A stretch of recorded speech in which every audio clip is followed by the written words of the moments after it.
Assuming you want to blur a sharp image, you want to make it blur.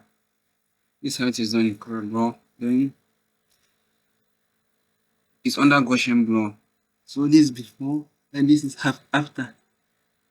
So this image was gotten from pngwing.com.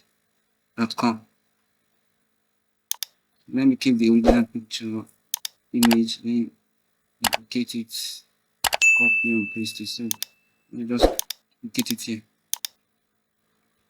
Come to object, image, object menu, test effect menu. Come to blur.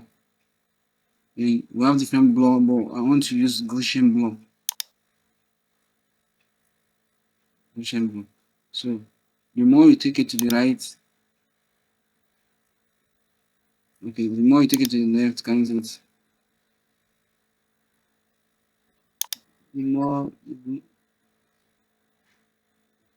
blurry it will be. The more you take it to the right hand side, the more the radius increases, the more blurry it will be.